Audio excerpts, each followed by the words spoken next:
இந்த bottomless bit, பாதாள குழி, இதை குறித்து தான் நம்ம பார்த்து கொண்டிருக்கிறோம். பாதாளம் என்கிறது இருக்கிறதா அப்படின்னா, ஒருவேளை இன்றைக்கு இருக்கிற படிப்பழிவாளிகள் என்ன சொல்லுவாங்க, நாங்கள் பார்க்காம எதையும் நம்ப மாட்டோம், நாங்கள் ஆராய்ச்சி பண்ணாமல் எதையும் நம்ப மாட்டோம் அப்படிதான் சொல்லுவாங்க. ஆகவே அவங்க தங்களுடைய ஞானத்தை என்ன செய்திருக்கிறாங்க, சார்ந்து இருக்கிறார்கள். ஆனாலும் தேவன் எல்லா மனிதருடைய ஞானத்துக்கும் அப்பாற்பட்டவர். அவர் தான் மெய்யான ஞானம். அவருடைய ஞானம் மாத்திரமே மெய்யானது. இந்த உலகத்து ஞானம் தேவனுக்கு முன்பாக பைத்தியமா இருக்கு. இந்த உலகம் எதையெல்லாம் ரொம்ப மேன்மையா பேசிட்டு இருக்கோ அதெல்லாம் தேவனுக்கு முன்பாக பைத்தியமா இருக்கு. அதே நேரத்துல தேவனுடைய காரியங்களை என்ன செய்யுது, உலகம் பைத்தியம் என்று சொல்லுகிறது. ஆனாலும் ஞானிகளை வெட்கப்படுத்தும்படியாக தேவன் உலகத்திலே பைத்தியமானவைகளை தெரிந்து கொண்டார். பலவான்களை வெட்கப்படுத்தும்படியாக பலவீனமானவைகளை தெரிந்தெடுத்திருக்கிறார். ஆகவே நாம எல்லாரும் தேவனுடைய ராஜ்யத்தின் காரியங்களை குறித்து நம்ம தியானிக்கிறோம். தேவனுடைய ராஜ்யத்தை குறித்து இயேசு கிறிஸ்து மத்தேயு 13ஆம் அதிகாரத்திலே நிறைய விஷயங்களை அவர் சொல்லியிருக்கிறார். அவர் சொல்லும் பொழுது அதில் சொல்லியிருக்கும், விதை விதைக்கிறவன் ஒருத்தன் வருகிறான், விதைக்கிறான், இதெல்லாம் நிறைய உவமைகள் அங்கே நிறைய அவர் சொல்லியிருந்தாலும் கூட இந்த ராஜ்யத்தின் புத்திரர் அப்படின்னு சொல்லி நிறைய நேரத்தில் இந்த பூமியில் இருக்கிற இந்த ராஜ்யத்தின் புத்திரர் என்று சொல்லி அவர் சொல்லுவார். சொல்லும்போது சொல்லுவார், அவங்க நியாய தீர்ப்பு நாளிலே இல்லைன்னா கடைசி நாட்களிலே அவர்கள் எல்லாரும் என்ன செய்யப்படுவாங்களாம், சேர்க்கப்பட்டு அக்கினியிலே இந்த பூமிக்கு உரியவர்கள், பூமியின் காரியங்களையே நம்பிக்கொண்டிருக்கிறவர்கள் அவங்கெல்லாம் எதில் போடப்படுவாங்க, அக்னியில போடப்படுவாங்க. ஏன்னா ஒரு கோதுமையை ஒரு சுலகில புடைத்து எடுக்கிறது போல தேவனாகிய கர்த்தர் என்ன செய்வார், கடைசி நாட்களிலே ஜல்லடை போட்டு ஜலித்து அவர் எடுக்க போறார். இதுதான் தேவராஜ்யத்தினுடைய ஒரு விஷயம். தேவன் தன் குமாரனை இந்த பூமிக்கு அனுப்பினார், எல்லாரையும் ரட்சிக்கப்படும்படியாக அவர் அனுப்பினார். ஆனாலும் கூட அநேகர் அவரை ஏற்றுக்கொள்ளவில்லை. அதனாலதான் இயேசு சொல்லும் பொழுது சொன்னாரு, மத்தேயு 13ஆம் அதிகாரத்திலே பரலோக ராஜ்யம் எதற்கு சமமாயிருக்கிறது என்று சொல்லும் பொழுது பரலோகத்தை குறித்தும் அவர் பேசியிருக்கிறாரு, அக்கினி சூளையை குறித்தும் இயேசு பேசியிருக்கிறார். அதனால்தான் இயேசு கிறிஸ்து பேசினதை நம்ம பேசி இப்பொழுது தியானிக்கிறோம். இது நமக்கு ரொம்ப முக்கியமான ஒன்று. அதே நேரத்தில் இயேசுவை அறியாதவரிடம் கூட இதை தெரிந்து கொள்ள வேண்டி இருக்கிறது. ஏனென்று சொன்னால், ஒரு மனிதன் மரித்த பிறகு அவனுடைய சரீரத்தை இந்த உலகத்தார் அடக்கம் பண்ணலாம், இல்லையான சுட்டரிச்சு கூட போடலாம். ஆனால் அவனுக்குள் இருக்கிற அந்த ஆன்மா மனிதனாலே ஒன்றும் செய்யப்பட முடியாது. அந்த ஆன்மா என்ன செய்யும், சரீரத்தை விட்டு புறப்பட்டு போகிறது. சில பேர் ஒருவேளை நிறைய இந்த மந்திரம் தந்திரம் பண்றவங்களாம் என்ன பண்ணுவாங்கன்னா, ஒருத்தன் சாக கிடக்குறான்னா அவன் சாகும் போது அந்த இது வெளியே வரும்போது அதை எப்படியாவது பிடிச்சிடணும்னு சொல்லிட்டு இது பண்ணுவாங்க. ஆனா இயேசுவை ஏற்றுக்கொண்டவருடைய ஆவியை ஒருவனாலும் என்ன செய்ய முடியாது, பிடிக்க முடியாது. உலகத்தானா வாழ்ந்து மரிச்சவங்களுடைய ஆவியை வேணா பிடிக்கலாம், ஆனா உலகத்துல வாழ்ந்திருப்பார்கள். ஆனா தேவர் ராஜ்யத்தின் புத்திரராய் இருக்கிறவருடைய ஆவியை யாரும் பிடிக்கவே முடியாது. அது இயேசுவுக்கு சொந்தமானது. ஏன்னா அவரை நம்மளை எல்லாம் விலை கிரயம் கொடுத்து வாங்கிட்டார். அவர் சொல்றாரு, நீங்கள் எனக்கு சொந்தமானவர்கள், நீங்க என்னோட சொந்த ப்ராப்பர்ட்டி. அதனால நம்மளை அவர் விட மாட்டார். அப்போ நாம ஒரு இடம் போவோம், இந்த உலகத்துல இயேசுவை ஏற்றுக்கொள்ளாமல் உலகத்தாராக இருந்து மறிக்கிறவங்க எப்படி என்ன செய்வாங்க, இந்த உலக ஆவிகள் தான் என்ன செய்யும், அவங்கள கூட்டுட்டு போவோம். ஒருவேளை மந்திரம் தந்திரம் பண்றவங்க எல்லாம் அவங்க அந்த ஆவிகளை பிடித்து அடிமைப்படுத்தி என்ன செய்ய முடியும், துன்புறுத்தி நிறைய விஷயங்களை செய்ய வைக்க முடியும். ஏன்னா தேவன் கைவிட்டு விடுவார் அவர்களை, அந்த ஆவிகளை கைவிட்டுடுறாரு. அது அவருக்குரியவைகள் அல்ல. அதால பரலோக ராஜ்யத்துக்குள்ள வரவும் முடியாது, தேவன் அண்டைக்கு வரவும் முடியாது. ஆகவே தேவனுடைய பிள்ளைகள் மரிக்கும் பொழுது தூதர்கள் வருகிறார்கள், பரலோகத்து தூதர்கள் வருகிறார்கள், அவர்களை அருமையாக அழைத்து செல்றாங்க. பரலோகத்துல அவர்களுக்கு நல்ல ஒரு வரவேற்பு இருக்கிறது. இயேசு அண்டையிலே அவர்கள் போய் சேர்ந்து நித்தியமாக ஒரு சமாதானமான ஒரு வாழ்க்கையை அவர்கள் வாழ்கிறார்கள். ஆனால் இயேசுவை ஏற்றுக்கொள்ளாமல் மரிக்கிறவர்களை அதுக்குரியவங்க. ஏன்னா அவன் எந்தெந்த காரியத்துக்கு தன் வாழ்க்கையில அவன் இடம் கொடுத்திருந்தானோ அது சம்பந்தப்பட்டதுதான் என்ன செய்யும், அவனை பிடித்து கொண்டு வரும். ஏன்னா அவன் இயேசு சொன்னாரு யூதர்களை பார்த்து, உங்கள் பிதா பொய்யனும் பொய்க்கு பிதாமா. அப்படின்னா இயேசுவை தன் சொந்த ரட்சகராக ஏற்றுக்கொண்டவங்க அவருடைய பிள்ளைகள். சோ அவர் தன்னுடைய தூதர்களை அனுப்பி ஏற்றுக்கொள்வார். இப்ப சத்ருவை பிதாவாக கொண்டு இருந்தவங்களை அவனுடைய தூதர்கள் தான் வந்து கூட்டிட்டு போவாங்க. ஆகவே இழுத்துட்டு போய் தேவன் கைவிட்டு விடுவார், அவ்வளவுதான். அவங்க அக்னி சூளைக்குரியவங்க சொல்லி ஏற்கனவே தீர்மானிக்கப்பட்டது. ஏன்னா அவங்க பாவத்தை விட்டு மனம் திரும்பவில்லை. அதனால அவர் பரலோக ராஜ்யத்துக்குரிய நிறைய பேரபிள்ஸ் அவர் சொல்லும் பொழுது அவர் சொல்றாரு, ஒருத்தன் விதை விதைக்க போகிறான், விதை விதைச்சிட்டான், காலையில அப்புறமா பார்த்தா அங்க களைகளும், இந்த செடிக்கு பக்கத்துல எதுவும் வருது, களைகளும் வருது. அந்த உரிமையாளர் தோட்டக்காரர்கிட்ட கேட்கும்போது எப்படி என்று சொல்லி கேட்கும்போது, அந்த வீட்டெஜமானுடைய வேலைக்காரர் 13ஆம் அதிகாரத்துல 27, வீட்டெஜமானுடைய வேலைக்காரர் அவனிடத்தில் வந்து, ஆண்டவனே, நீர் உமது நிலத்தில் நல்ல விதையை விதைத்தீர் அல்லவா, பின்னை அதில் களைகள் எப்படி உண்டானது என்றார்கள். எப்படி இதெல்லாம் களை வந்ததுன்னு கேட்கிறான். அதற்கு அவன், சத்துரு அதை செய்தான் என்றான். அப்பொழுது வேலைக்காரர், நாங்கள் போய் அவைகளை பிடுங்கி போட உமக்கு சித்தமா என்று கேட்டார்கள். அதற்கு அவன், வேண்டாம், களைகளை பிடுங்கும் போது நீங்கள் கோதுமையும் கூட வேரோட கூட பிடுங்காதபடிக்கு 2ஐயும் அறுப்பு மட்டும் வளர விடுங்கள்னு சொல்லிட்டாரு. அப்போ அறுப்பு காலத்தில், அது ஒரு காலம் இருக்கிறது, அறுப்பு காலத்தில் முதலாவது களைகளை பிடுங்கி அவைகளை சுட்டரிக்கிறதற்கு கட்டுகளாக கட்டுங்கள், கோதுமையோ என் களஞ்சியத்தில் சேர்த்து வையுங்கள் என்பேன் என்று சொன்னான் என்றார். ஸோ இப்படி ஒவ்வொரு உவமையிலையும் அவர் ஒரு அறுப்பு காலத்தையும் சொல்லுகிறாரு, அதாவது ஒரு நியாயத்தீர்ப்பின் காலத்தை சொல்லுகிறாரு, அவைகளெல்லாம் சுட்டரிக்கப்படுகிறது என்று சொல்லி சொல்றார். அதே போல திரும்பியும் அவர் உவமையாக நிறைய விஷயங்கள் அவர் வந்து சொல்றார். பரலோக ராஜ்யம் இதுக்கு தான் ஒப்பா இருக்கிறது, ஒரு புளித்த மாவை குறித்து ஒரு காரியங்களை எல்லாம் அவர் சொல்றாரு. அதன் பின்பாக பார்க்கும் பொழுது சீஷர்கள் அவரிடத்துல வந்து இந்த நிலம் சம்பந்தப்பட்ட இந்த உவமையை கேட்கிறாங்க. அது 37ஆம் வசனத்துல பார்க்கலாம். நல்ல விதையை விதைக்கிறவன் மனுஷகுமாரன். 38, நிலம் உலகம், நல்ல விதை ராஜ்யத்தின் புத்திரர், களைகள் பொல்லாங்கனுடைய புத்திரர். அப்படின்னா யாரு? சாத்தானை பின்பற்றுகிறவர்கள், அவங்க எல்லாம் களைகளா இருக்கிறாங்கன்னு சொல்லி சொல்ற புத்திரர். அவைகளை விதைக்கிற சத்துரு பிசாசு. அறுப்பு உலகத்தின் முடிவு, அறுக்கிறவர்கள் தேவதூதர். ஆதலால் களைகளை சேர்த்து அக்கினியால் சுட்டெரிக்கிறது போல இவ்வுலகத்தின் முடிவிலே நடக்கும். எல்லா களைகளையும் அக்கினியினால சுட்டெரிக்கிறது போலவே நடக்க போகுது. அவர்களை அக்கினி சூளையிலே போடுவார்கள். 42ஆம் வசனம், 41 படிப்போம். மனுஷகுமாரன் தம்முடைய தூதர்களை அனுப்புவார், அவர்கள் அவருடைய ராஜ்யத்தில் இருக்கிற சகல இடரல்களையும் அக்கிரமம் செய்கிறவர்களையும் சேர்த்து, தெளிவா இருக்குது, அவர்களை அக்கினி சூளையிலே போடுவார்கள், அங்கே அழுகையும் பற்கடிப்பும் உண்டாயிருக்கும் அப்படின்னு சொல்லிட்டு அடுத்த வசனம் 43, நீதிமான்கள் தங்கள் பிதாவின் ராஜ்யத்திலே சூரியனை போல பிரகாசிப்பார்கள், கேட்கிறதற்கு காதுள்ளவன் கேட்க கடவன்.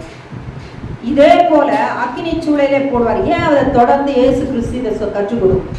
திரும்பியும் சொல்றார். ஒரு 50வது வசனத்திலே நீ பாத்தீங்கன்னா இன்னொரு உவமையை அவர் சொல்லுகிறார். அது எதை குறித்து அவர் சொல்றாருன்னா, பரலோக ராஜ்யம் கடலிலே போடப்பட்டு 47 சகல விதமான மீன்களையும் சேர்த்து வாரிக்கொள்ளும் வலைக்கு ஒப்பார்கள். வலையை வீசுறாங்க, கடலில மீன்களை பிடிக்கிறார்கள். அது நிறைந்த போது அதை கரையில் இழுத்து உட்கார்ந்து நல்லவைகளை கூடைகளில் சேர்த்து, மொத்த மீன் மாட்டுது. ஆனா கூடையில எதைதான் எடுப்பாங்களா அந்த மீன்காரங்க? படகுக்காரன் நல்ல மீன்களை தான் எடுப்பானா, ஆகாதவைகளை எரிந்து போடுவார்கள். இது உலகத்து வழக்கம். உலகத்து வழக்கத்துல இப்படி நடக்கும். இப்படியே உலகத்தின் முடிவிலே நடக்கும். மனுஷங்களுக்கு ஆவிக்குரிய பாஷையில பேசினா புரிய மாட்டேங்குது. அதனால உலக ரீதியாக என்ன சொல்றாரு, பேசுறாரு. உலகத்துல இப்படி நடக்குது இல்லப்பா, அப்போ பரலோகத்து ராஜ்யத்து விஷயத்துல எப்படி நடக்காம இருக்கும்? அற்ப உலகத்திலேயே மீனை பிடிக்கிறவன் நல்ல மீனை தான் சேர்ந்து எடுக்கணும்ன்ற ஒரு ஞானம் அவனுக்கு இருக்குல்ல. கெட்ட மீன், அழுகின மீன், பாதி கடிப்பட்ட மீன், இதெல்லாம் உடம்புக்கு நல்லது இல்லை, அதெல்லாம் சாப்பிடக்கூடாது, அதெல்லாம் மார்க்கெட்டுக்கு வரக்கூடாது, அதை யாரும் வாங்க மாட்டாங்க. அவன் ஒதுக்குறான், பிரிக்கிறான், நல்லது கெட்டதுன்னு அவன் பிரிக்கிறான். ஏன்னா ஆதாம் அப்ப செய்த பாவத்தினுடைய விளைவு எப்படி இருக்குது? நன்மை தீமை, இதை கட்டாயமா அங்க காணப்படுது. அதே போல அப்ப தேவ ராஜ்யம் எத்தனை அதிகமாக பிரித்து எடுக்கும், அவர் அலசி பார்க்கிறார். இப்ப சொல்றாரு, இப்படியே உலகத்தின் முடிவிலே நடக்கும். 49, தேவ தூதர்கள் புறப்பட்டு நீதிமான்களின் நடுவில் இருந்து கொல்லாதவர்களை பிரித்து, கடைசி கால நாட்களில் அது நடக்க போகுது. தூதர்கள் இறங்குவாங்க, அவங்க இதையெல்லாம் அவங்க செய்ய போறாங்க. கடைசி ஃபைனல் இது, அறுப்பு காலம், ஹார்வெஸ்ட் டைம் என்று நம்ம சொல்லுகிற ஒரு வேளை. அந்த டைம்ல அவ இதெல்லாம் நடக்கும். அவர்களை அக்கினி சூளையிலே போடுவார்கள், அங்கே அழுகையும் பற்கடிப்பும் உண்டாயிருக்கும் என்றார். தெளிவா சொல்லிட்டார். இப்படி அப்படி இதுக்கு இடமே கிடையாது. தேவனுடைய பிள்ளைகளாக இருக்கிறவர்கள் மாத்திரமே பரலோக ராஜ்யத்திலே போய் சேர்வார்கள். தேவனுடைய பிள்ளைகளாக இயேசுவை ஏற்றுக்கொண்டு அவருடைய பிள்ளைகளாக இருக்கிறவர்கள் மாத்திரமே இயேசுவோடு கூட ஆளுகை செய்கிறவர்களாகவும் காணப்பட முடியும். பிதாவின் ராஜ்யத்திலே ஒரு ஆளுகையை தேவன் வைத்திருக்கிறார், அது விதமாக காணப்படுவாங்க. மற்றபடினா கட்டாயமாக அக்கினி சூளையிலே போடப்படுவார்கள், அங்கே அழுகையும் பற்கடிப்பும் உண்டாயிருக்கும். பல்ல போட்டு ஏன் கடிக்கிறாங்க? வலி தாங்க முடியலன்னு என்ன செய்வாங்க? ஆன்னு கடிப்பாங்க. பெயின்ஃபுல் பிளேஸ், வெளியே வரவே முடியாத ஒரு இடம், வெளியே அங்கே உள்ள போயிட்டா வெளியே வரவே முடியாது, அந்த மாதிரி ஒரு இடம். அப்போ அதுதான் அந்த அதில் சொல்லியிருக்கிறார். ஆகவே நாம என்ன செய்கிறோம்? இவைகளை குறித்து நம்ம யோசிக்கிறோமா? நம்ம ஜாக்கிரதையான ஒரு வாழ்க்கை வாழறோமா அப்படின்றத நம்ம யோசிக்கணும். நான் இயேசுவோடு கூட தொடர்ந்து எந்த பிரச்சனையும் இல்லாமல் நான் நடந்துகிட்டு இருந்தா, எந்த ஒரு காரியமும் இதுவும் இல்லாமல் நான் போய்கிட்டு இருந்தா, நல்லபடியாக நான் என்ன செய்வேன்? ஓடி முடிப்பேன். எப்படி முடிப்போம்? நல்ல போராட்டத்தை போராடினேன், ஓட்டத்தை முடித்தேன், விசுவாசத்தை காத்துக்கிட்டேன், எனக்காக நீதியின் ஜீவத்திடம் காத்திருக்கிறது. எனக்காக மாத்திரமல்ல, அவருடைய வருகைக்காக, அவருடைய பிரசன்னமாகுதலுக்காக காத்திருக்கிற எல்லாருக்காகவும் அந்த ஜீவிக்கு இடம் இருக்கிறது. ஆகவே நான் என்னுடைய வாழ்க்கையினுடைய ஒவ்வொரு காரியத்திலும் நம்ம ஜாக்கிரதையாக இருந்து ஆவிக்குரிய ரீதியாக, ஆவியின் பிள்ளைகளாக, ஆவியானவருடைய பிள்ளைகளாக, ஆவியினாலே நடத்தப்படுகிறவர்களாக இருந்து நம்ம நடக்கணும். மாம்சத்தின்படி நடந்தால் நமக்கு மாம்சத்துக்கான தண்டனை உண்டு. ஆவியின்படி நடந்தா ஆக்கினை தீர்ப்பே கிடையாது. அதனால்தான் வேதவசனம் சொல்லுகிறது, நீ எதை விதைக்கிறாயோ அதையே அறுப்பாய். நீதிக்கென்று விதைக்கிறவன் நீதிக்கென்று அந்த பலனை பெற்றுக்கொள்ள, அதுக்காகவே அறுப்பான். பாவத்தை விதைத்தா பாவத்தின் சம்பளம் அது நித்திய மரணத்தை தான் ஒரு மனிதன் பெற்றுக்கொள்ள போகிறான். அதனால நம்ம இன்னைக்கு பார்த்து கொண்டு, அப்ப பாதாளம் ஒண்ணு இருக்குதான்னா இருக்குது இருக்குது. அப்ப நம்ம இயேசு நம்ம அங்க போகக்கூடாதுன்னு அவர் என்ன செஞ்சாரு? அங்க போனார். அங்க பெரும் யுத்தங்கள் எல்லாம் அங்க நடந்தது. சில யூடியூப்ல ஒரு சிலது நான் பார்த்தேன். ஏன்னா இவைகளை ஸ்க்ரீன்ல காமிச்சா ரொம்ப அழகா இருக்குமேன்னு யோசிச்சுட்டு தேடினேன். தேடும்போது ஒரு குறிப்பிட்ட நிறைய விஷயங்கள் பார்க்கும்போது குறிப்பிட்ட ஒரு வீடியோ ரொம்ப நல்லா இருந்தது. உண்மையாகவே அவங்க நல்லா எடுத்திருக்காங்க. ஆனா அந்த வேர்ட்ஸ், அவங்க பேசுற ஒரு வார்த்தைகளை நான் கேட்கும் பொழுது இது மிஸ்லீட் கொஞ்சம் பண்ணிடும். தொடக்கத்துல நல்லா இருக்கிற போல இருக்கு. இயேசு சிலுவையிலே மரித்தார், சத்துரு தலை நசுக்கிட்டார், அது உண்மைதான். அங்க கீழே போறாருன்றது கரெக்ட் தான். ஆனால் அவர் அங்க போய் எந்த டிஸ்ட்ரக்ஷனையும் உண்டு பண்ண போகவில்லை. அங்க போகிறது அங்க இருக்கிறவங்களுக்கு நன்மை செய்கிறதற்காக போனார். ஏற்கனவே ரொம்ப காலங்களாக, ஆதி காலங்களிலிருந்து அங்க இருக்கக்கூடிய ஸ்பிரிட்ஸ் எல்லாம் என்ன செய்யணும்? அவைகளுக்கு விடுதலை கொடுக்கணும்னு போனாரு. ஏன்னா அவைகளெல்லாம் சத்துருக்குடைய கையில மாட்டிக்கொண்டு இருக்கிறது. இவர் போன பிறகு அங்க முதல்ல அது ஒரே அக்கினி தழலா குழம்பா தான் ஓடிக்கிட்டு இருக்கு. லார்வா ஓடுற மாதிரி அக்கினி ஓடிக்கொண்டு இருக்கிறது. இதெல்லாம் சொல்றாங்க, அக்கினி ஓடுகிறது. ஆத்மாக்கள் எல்லாம் கட்டப்பட்டிருக்காங்க செயின்ல. ஆவிகள் எல்லாம் அலறுகிறது, பிசாசு கையில எல்லாம் மாட்டிக்கொண்டு தவிக்கிறது. ஆனால் இயேசுவோ நன்மை செய்யும்படியாக அங்க போனார். இந்த ஆவிகளை எல்லாம் விடுவிக்கும்படியாக அங்க போனார். இவர் போனதுனால பாதாளமே என்ன ஆயிடுச்சான்? ஹெல்ல மாறி போச்சான்.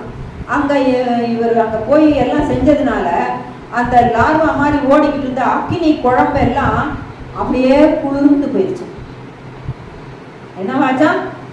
ஃபைனல் இது குளிர்ந்து போயிடுச்சு. அதனால இப்போ ஹெல்லில் எது கிடையாது? நெருப்பு கிடையாது. அங்க இப்போ ஒன்றும் கிடையாது. அவர் ஏற்கனவே என்ன செஞ்சுட்டாரு? எல்லாத்தையும் நன்மை செஞ்சு மாற்றி அங்க இருந்த ஸ்பிரிட்ஸுக்கெல்லாம் விடுதலை கொடுத்துட்டாரு. இதுதான் அங்க நான் பார்த்தது. அப்படின்னா என்ன அர்த்தம்? அப்புறம் சாத்தானும் இருப்பான், ஆனா எல்லாம் மாத்திட்டாரு, கம்ப்ளீட்டா மாறி போச்சு. அந்த அங்க அக்கினியும் கிடையாது, நெருப்பும் கிடையாது, எல்லாம் குளிர்ந்து போச்சு. எப்படி ஆகி போச்சா? எல்லாம் குளிர்ந்து போச்சு. அங்க இருக்கிற ஸ்பிரிட்ஸ் எல்லாம், ஆவிகள், இந்த ஆத்துமாக்களை எல்லாம் அவர் எடுத்துட்டு போயிட்டாரு, கூட்டிட்டு போயிட்டாரு. பாருங்க, நல்லா காட்டுறா போல காமிச்சிட்டு இப்போ ஒண்ணுமே இல்லைன்னு சொல்றாங்க. ஆனா இயேசு கிறிஸ்து என்ன சொன்னாரு? கடைசி நாட்களிலே இது உண்டு, அக்கினி சூளையில போடப்படுவாங்க, அங்க அழுகையும் பற்கடிப்பும் உண்டா இருக்கும்னு சொல்லிட்டாரு. ஒவ்வொரு நியாய தீர்ப்பை குறித்து இயேசு கிறிஸ்து சொல்றாரு. நான் போய் இதெல்லாம் மாத்திடுவேன்னு எங்கேயா சொன்னாரா? ஒரு இடத்துல கூட இயேசு கிறிஸ்து சொல்லவே இல்லை. ஆனா அந்த சிலுவையில மட்டும் ஒண்ணு சொன்னாரு. அந்த கள்ளன் சொன்னான், நீர் நீர் உங்களுடைய ராஜ்யத்துல என்ன இன்றைக்கு என்ன நீ போகும்போது உங்களுடைய ராஜ்யத்துல என்ன நினைத்தரும். அப்ப சொன்னாரு, நீ இன்றைக்கு என்னோடு கூட பரதீசில் இருப்பாய்ன்னு சொன்னாரு. கள்ளனுக்கு தெரியும், மறிக்கிற எல்லா சோலும் கீழே பாட்டம்லெஸ் பீட்டுக்கு தான் போகுது. அதுல ஒரு இடம் இருக்குது, ஆபிரகாமின் மடி, பாரடைஸ், பரதீஸ் என்று ஒரு இடம், ஒரு பார்ட் இருக்குன்றது யாருக்கு தெரியுது? கள்ளனுக்கு தெரியுது. இவர் நீதிமான், அதனால இவர் எங்கதான் போவாரு? ஆபிரகாம் எல்லாம் போனது போல அங்கதான் போவாரு. அதனால நீர் அதோட கூட இவன் மேசியானும் விசுவாசிச்சிருக்கிறான், அதனாலதான் நீர் உங்களுடைய ராஜ்யத்துல அப்படின்லாம் சிலதெல்லாம் அவன் கேட்கிறான். அப்போ பரதீசுக்குள்ள இவர் போறது உண்மை. ஹெல்லு ஒரு பெரிய அந்த பாதாளம், பாட்டம்லெஸ் பிட் ஒரு பெரிய பகுதி தான். அதுல ஒரு பகுதியில இந்த பாரடைஸ் என்று சொல்லுகிற இந்த ஒன்று இருக்கு. அங்க அவர்களுக்கு பசியும் இல்லை, தாகமும் இல்லை, அவங்களுக்கு எல்லாமே ப்ரொவைட் பண்ணப்படுது. ஆனா அவங்க யார்கிட்ட போக முடியாது? பிதாவின் சமூகத்துக்கு போக முடியாது. ஏன்னா இயேசு சிலுவையில இவைகளெல்லாம் முடிக்கணும், அந்த வேலைகளெல்லாம் முடிச்சு ரத்தம் சிந்தி அந்த புது உடன்படிக்கை வரணும். வந்த பிறகுதான் இவங்களுக்கு மீட்பு உண்டு, இவங்க மீட்கப்படுவார்கள். அந்த அங்க இருந்து ஆனா அதுவும் ஒரு விதமான ஒரு சிறையிருப்புக்குள்ள இருக்கிறது போல அவங்க இருக்கிறாங்க தான், அந்த இடத்துல அது இருக்கிறாங்க தான். ஆனால் அவர்களுக்கு துன்புறுத்தல், வேதனைகள் அதெல்லாம் கிடையாது. அவங்களும் அங்க இளைப்பாறிட்டு தான் இருக்கிறாங்க. இந்த வீடியோ என்ன சொல்லுது? திரிச்சிட்டாங்க. எதை எடுத்து மட்டும் பேசிட்டாங்க? இந்த ஒரு காரியத்தை எடுத்துட்டு அந்த முழு பாட்டம்லெஸ் பிட்லயும் எது இல்லை கலந்துட்டாங்க. இவங்க தான் அக்கினியில இல்லையே, இவங்க பரதீசுன்ற அந்த ஒரு பகுதியில இருக்காங்க. அங்க எல்லாம் நல்லா தான் இருக்கு, அவங்களுக்கு எல்லாமே கிடைக்குது. ஆனா அடுத்த பகுதி, மற்ற ரெஸ்ட் ஆஃப் த பிளேசஸ் எப்படி இருக்குது? அக்கினி குழம்பா இருக்குது, இருளா இருக்குது, வேதனையா இருக்கிறது, பொல்லாத ஆவிகளுடைய ஆர்ப்பாட்டங்களும் அந்த அதனுடைய கேடுகளும் வேதனைப்படுத்துறதும் அங்க அடுத்த பக்கம் இருக்கு.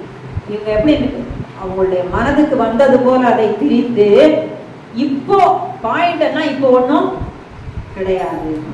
இயேசு நன்மை செய்கிறவராக வந்தார், அதனால பாதாளத்திலையும் என்ன செஞ்சிட்டாரு? நன்மை செய்து மாற்றிட்டார் அப்படின்ற மாதிரி அந்த ஒரு இது எனக்கு அப்படிதான் புரிஞ்சுது. அதை நான் கேட்கும்போது அப்பதான் நான் பார்த்தேன், ஐயோ, ஏன்னா அதுக்கு தெளிவா சொல்றாங்க, அந்த அக்கினி இதெல்லாம் ஓடுச்சு இல்ல, அதெல்லாம் என்னவா மாறிச்சு? அதெல்லாம் ஃப்ரோசன், இப்போ அப்படியே குளிர்ந்து போய்விட்டது. அவர் நன்மை செய்திருக்காரு. இப்படிலாம் வருது. இந்த மாதிரிலாம் இருக்கு. படம் ரொம்ப அழகா எடுத்திருக்காங்க. அவங்க அந்த அந்த வீடியோவில் வந்து ரொம்ப அருமையாக அதெல்லாம் எடுத்திருக்கு. ஆனால் அவங்க பேசுற அந்த வார்த்தையை கேட்டா ஒரு குறிப்பிட்ட டைமுக்கு மேல அப்படியே ஸ்லோவா மாறிடுது. வசனம் அப்ப தெரியணுமா வேண்டாமா? இப்ப எதுக்கு நம்ம இதெல்லாம் தியானிக்கிறோம்? ஏன்னா இப்படியும் ஒரு கூட்டம் இருக்கு. நரகம் இல்லை, நரகத்துல இப்ப அக்னி இல்லை, அதெல்லாம் சும்மா அப்படி சொல்றவங்க எல்லாம் இப்ப நிறைய பேர் இருக்காங்க. ஆகவே எதனால, ஏன் அப்படி வர்றதுனால, நான் இயேசுவை ஏற்றுக்கிட்டேன், இனி நான் எப்படி வாழ்ந்தாலும் நான் என்ன செஞ்சிருவேன், பரலோக ராஜ்யம் போயிடுவேன். இயேசுவை ஏற்றுக்கொண்டிருக்கிறது உண்மைதான். அப்ப யாரு கூட நடக்கணும்? இயேசுவோடு கூட நடக்கணும். திரும்பிய நான் இயேசுவை ஏற்றுக்கிட்டேன்னு சொல்லிட்டு என்னுடைய பழைய வாழ்க்கையாகி அந்த சத்துருவோடு கூட நான் நடந்துட்டு இருந்தா இல்லை. அதனாலதான் புது சிருஷ்டியாக மாற்றப்பட்ட அந்த புதிய மனுஷனை தரித்து கொள்ளணும். அது நம்ம விருப்பம் என்றும் கிரேக்கு பாஷையிலே அப்பொல்லியோன் என்றும் அவனுக்கு பெயரெல்லாம் சொல்றான். இயேசு உயிர்த்தெழுந்து அதுக்கப்புறம் கிட்டத்தட்ட 90 அந்த சமயத்தை அந்த ஏடியில தான் சொல்ற தரிசனத்தை பாக்குறாரு. அப்பவும் பாதாளம் இருக்குது, அதுல இருந்து எல்லாம் எழுப்பி வருது, அதெல்லாம் பைபிள்ல இருக்கு. ஆனா இயேசு போன பிறகு அங்க நெருப்பே இல்லை, எல்லாம் குளிர்ந்து போச்சுன்னு சொன்னா எப்படி இருக்கும்? அப்பட்டமான பொய், அப்பட்டமான பொய். அது வந்து அந்த முதல்ல ரொம்ப அழகா அந்த இது சொல்லிட்டே வராங்க, அப்புறம் பின்னால போனா அப்படியே மாறி போகுது. அப்ப நம்ம வசன பைபிள் எல்லாமே நம்ம தெரிந்து வைத்திருக்கணும். ஏன்னா சில பேர் இப்படி வஞ்சிக்கப்பட்டு கூட போயிருப்பாங்க. நம்ம அவங்களுக்கு சொல்லணும், நமக்கு அந்த ஞானம் இருக்கணும்.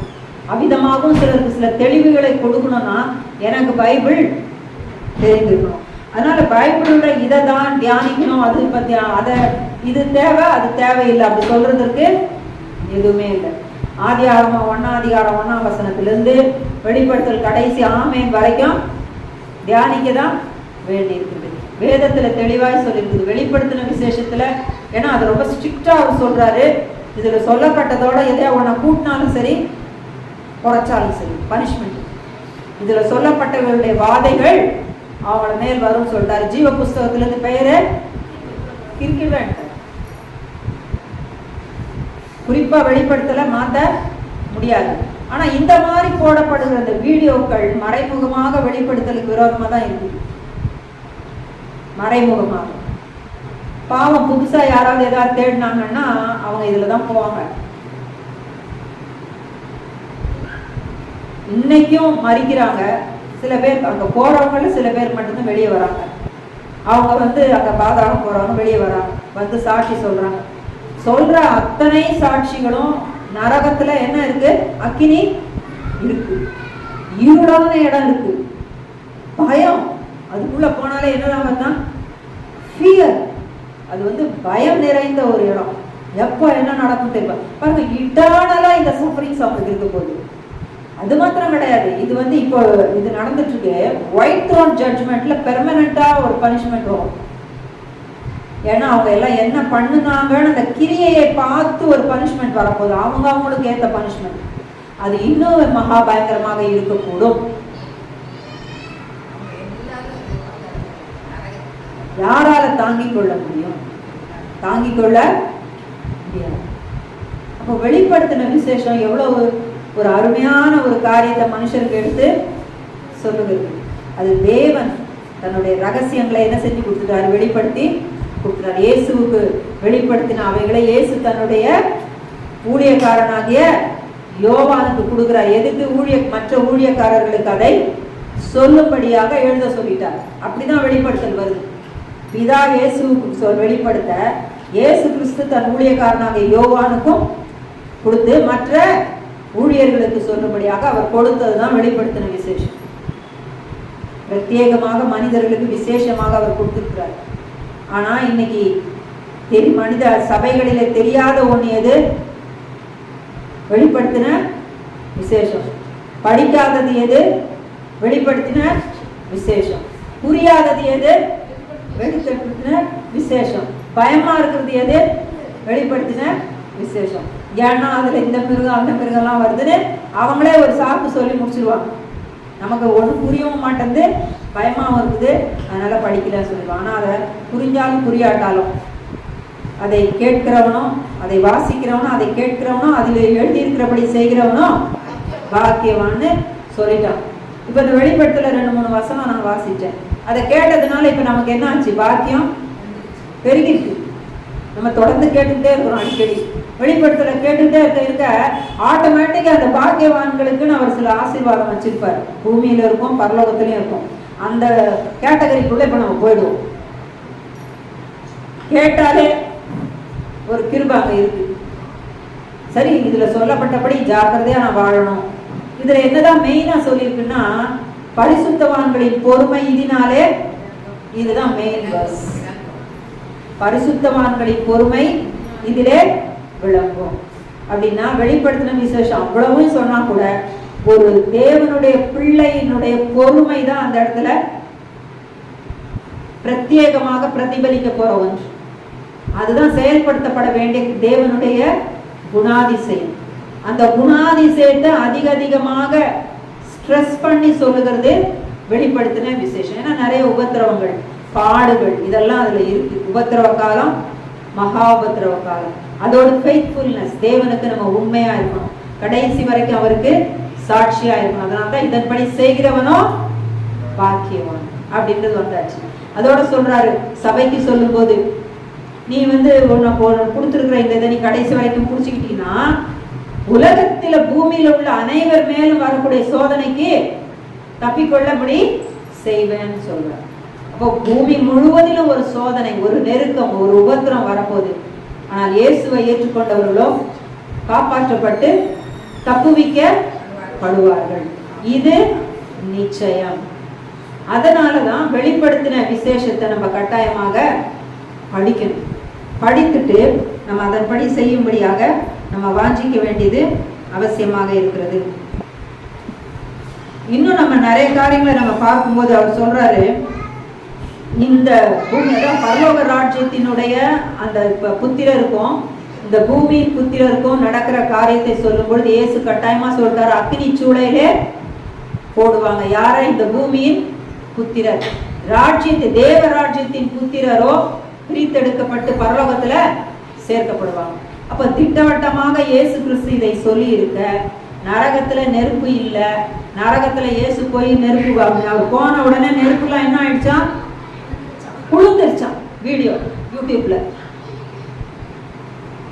குளிர்ந்து போச்சான், அப்படியே போயிடுச்சான். அதனால இப்போ இயேசு எப்பவுமே நன்மைதான் செய்வார். அதனால அவர் பாதாளத்துக்கு கீழே போகும்போது அவர் யாருக்கும் தீமை செய்யல. எல்லா ஆவிகளும் இயேசுவின் வருகைக்காக காத்திருந்தாங்க. அதனால அந்த இடத்துல அவர் போய் நன்மை செய்தார் என்று சொல்லி அந்த யூடியூப் வீடியோ ஃபைனலா முடிக்கும் போது அப்படி முடிச்சிடுறாங்க. அதனாலதான் பாதாளத்தை பத்தியும் தெரியும், அதை குறிச்சும் நம்ம தியானிக்க வேண்டி இருக்குது, அதை குறித்தும் நம்ம பார்க்க வேண்டி இருக்குது. அதை நம்ம நெக்லெக்ட் பண்ண முடியாது. அதனாலதான் நான் இந்த இதை சொல்றேன். வெளிப்படுத்தல் 9ஆம் அதிகாரத்தை நான் சொல்லும் பொழுது அந்த அந்த குழியிலிருந்து புகை எழும்பிட்டு அந்த குழியின் புகையினால் சூரியனும் ஆகாயமும் அந்தகாரப்பட்டது. அப்படின்னா என்ன அர்த்தம்? ஒரு புகை மாதிரி எல்லாம் குபுன்னு எழும்பி பூமியிலே, வெளிப்படுத்தல் 9ல பூமியிலே பரவுகிறது. இன்னைக்கு நிறைய வல்கேனோஸ் வரக்கூடிய இடங்கள், வல்கேனோஸ் நிறைய இருக்கு இல்லையா, அங்கங்க இருக்கு இல்லையா எரிமலைகள். என்னை பொறுத்த வரைக்கும் நான் யோசிச்சு பார்த்தேன். ஏன்னா இவைகள் எல்லாம் அந்தகார சக்திகள் பூமிக்கு வரும்படியான ஒரு வாயாக தான் அது இருக்கணும், ஒரு மவுத்தாக தான் இருக்கணும், ஒரு கேட்வேயாக தான் அது இருக்கணும் அநேகமாக. அதே மாதிரி நில அதிர்வுகள் வருகிறது இல்லை, அதுல சில நேரங்கள் அது பூமியெல்லாம் பிளக்குதுன்னு சொன்னா கட்டாயமாக அநேகமாக ஆவிகள் அதுல இருந்து புறப்படுகிற ஒரு பாதையாக, ஒரு வழியாக தான் அவைகள் அநேகமாக இருக்க வேண்டும். நம்ம நல்லா யோசிச்சு பார்த்தோம்னா, ஏன்னா பாதாளத்துக்கு நிறைய வழி இருக்குதான் உள்ளுக்குள்ள போறதுக்கு. ஆனா பரலோகம் போறதுக்கு ஒரே ஒரு வழிதான். இயேசு சொன்னார், நானே வழியும் சத்தியமும் ஜீவனுமாய் இருக்கிறேன், என்னாலே அல்லாமல் யாரும் பிதாவின் இடத்துல போக முடியாது. அதை தெளிவாக அவர் சொல்லிவிட்டார். சோ அடுத்தது இன்னொன்னு என்னன்னா, ஊழியக்காரர்கள். இந்த ஊழியக்காரர்களை குறித்து நம்ம பார்க்கும் பொழுது இடையில ஒரு நாள் நான் எடுத்தேன், மோசேயை எதிர்த்து நின்றவர்கள் உயிரோட கூட என்ன செஞ்சிட்டாங்க, பாதாளத்துக்கு போயிட்டாங்க. அவர் கேட்டார், நான் கரெக்டா செய்யறேன், தேவன் என்னை நான் தேவனால் நியமிக்கப்பட்ட ஒரு ஊழியக்காரன்னா இந்த கோராகா அவனும் அவன் கூட்டத்தாருக்கும் எப்படி நேரிடணும், மனிதர்கள் இயற்கையாக மறிக்கிறபடி மறியாம அவங்க என்ன செய்யணும், அவங்களுக்கு ஒரு மரணம், அவிதமாக ஒரு மரணம் வரணும், அவிதமாக அவங்களுக்கு நேரிடணும்னு அவர் கேட்டுக்கிட்டாரு மோசே. மற்றவங்களுக்கு நேரிடுறது போல இவங்களுக்கு நேரிடக்கூடாது. அப்ப என்ன பண்ணிட்டாரு, சரீரத்துல அவங்க உயிரோட இருக்கிறது அப்படியே உள்ள போயிட்டான், அப்படியே இழுத்து கொண்டு பூமி பிளந்து அப்படியே உயிரோட போயிட்டான். மோசஸ் அப்படி கேட்டாரு, தேவனும் அதை செய்தார்.